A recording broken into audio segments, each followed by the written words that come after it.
wallahi dama ci daj dëgg la. Papis a ngi noonu. sa adversaire nga daan ko mu nekk xale tey loo koy conseillé. waaw di ko conseillé nag gën a liggéeyaat rek. xale moom boo nekkee ci yoon. da ngay góorgóorlu. waaw nga liggéey. dëgg la. mais ñu ñëw ci combat bi lan moo tax nga seere ko sës ko ci saako yi li gars yi doon wax la wala lan la. parce que li ma liggéey la. xam nga gars yi dañoo comprendre su ma nekkee sama coach Suron. waaw. yaa ngi dégg sama coach Suron. waaw su ma nekkee ak moom. muy bàyyi yitteem yëpp. waaw mun ma combat bi bëgguma la. waaw nga arrière ci métti. boo ci arrière métti damay jóg sama seet dem ñibbi. loolu la waxoon. loolu sas la woon loolu sas la woon. c'est la deuxième fois Eumeu Sène daa jàppoon sa tànk mu am polémique. ñu jox ko ndam tey aadana coppal sa tànk. laxasu sa ndigg. déggoo li ma la wax. li ma liggéey sama tànk yi. barki Seydina Mohamed gisuma koo xamante ne. pour avance mu ko téye. mais fi mu àgg ci bëre tey fi mu àgg ci bëre. dama liggéey. dëgg la waaye macha allah dama liggéey. foo jëm. kon laa jëm. waaw sama combat kay après ngeen ñëw ko. ñaara fi des ñaara fi des. Modou Lo ak Tapha Tine ñaara fi des. ñoom ñaar ku ci ñëw baax na. mais bu ñu sañoon am Modou Lo. lu tax nga baax Ada Fass non parce que jàpp sa tànk egg la foo xamante ni. parce que damaa xam yegg fa la dëgër yombul. damaa xam ne ñëpp sama écrit waalo ñu may contactal dañ doon yegg sama tànk foo xamante ne billahi wala damay xam ne ñii mënuñu ci mën dara. bi la booy bi takkee roof la caxabal lan nga yëg. parce que dama xam ne dama liggéey. mun la daan ci loolu. wallahi mënu ma daan ci parce que dañ ko doon fi contact mais maa ngi sant yàlla bu baax di sant waa Géejawaay di sant ñëpp. mais Papis tey dañu gis tey arbitre sifflé nga dox wuti sa adversaire mayoo ko jàmm ba li combat bi jeexee. waaw parce que noonu la lamb loo préparé rek moom ngay indi. lamb loo préparé rek moom ngay indi. loo préparé mais ñu ngi sant yàlla. combat bi comme combat yi nga doon préparé yëpp noonu nga ko préparé combat bi dafa mel ni. non sa adversaire xeeboo ko benn yoon. non bi déggoo li ma la wax.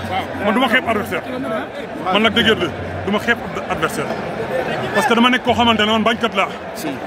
boo nekkee Géejawaay ay bañkat rek fa dëkk. waaw maa ngi sant ñu ma ñaan ñëpp di sant sama doom nday Balla Gaye 2 ah. mais tey maa ngi ñëw. maa ngi sant xafal naa may leen ma ñëw. waaw may leen ko. maa ngi sant sama doom nday Balla Gaye 2. maa ngi koy sant di ko gërëm parce que bañ ne suba la combat bi déggante nañ maa ngi moom ma ca période maa ngi koy nuyu.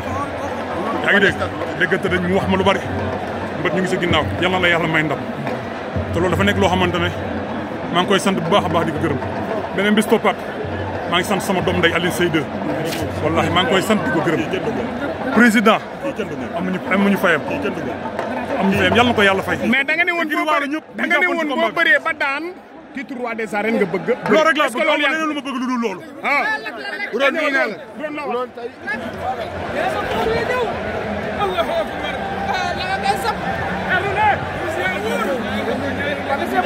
mais lak musoo daanu mois d'avril lan la lak avril yook avril lan la lak yook avril lan la 4 combats 4 victoires en avril lan la avril yook avril lan la avril waaw avril dafa nekk bés boo xam ne bés bu ma neex la waaw avril maa ko moom yaa ko moom ci 4 minutes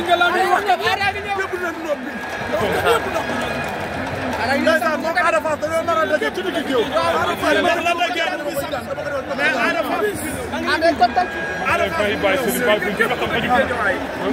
Ada ngi ñëw.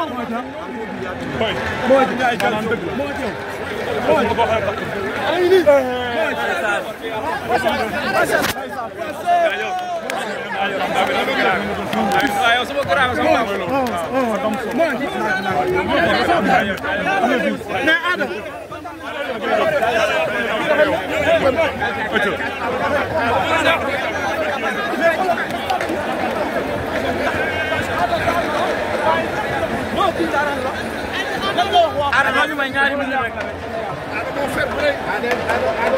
daanu mel ni yaa daan. Espoir la rek. mais jërëjëf gis nga daanu mel ni yaa daan. peut-être fee leen gën a bëgg. ci biir bëre ñu bari yaakaaroon nañu Ada Fass day ñëw génn saako yi war a daw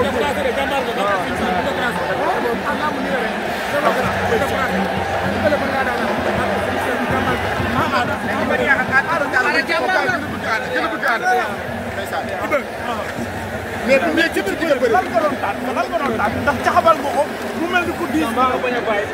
maa protection. waaw mais da ngaa bëri lu rëy da ngaa bëri lu rëy. maa ñu ko seede loolu. mais xaaral nga làmb ji mu jeexee nii. Ada doo sant yàlla rek. Ada doo sport la. ñaari minute rek. mais fi nga nekkoon ba léegi yaa nga fa. fi nga nekkoon ba léegi yaa nga fa. Ada may presque ñaari minute rek. ndeysaan.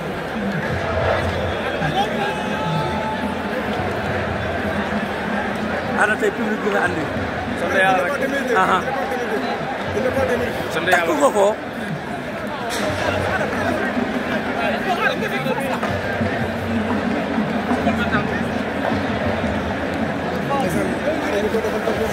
Ndeysaan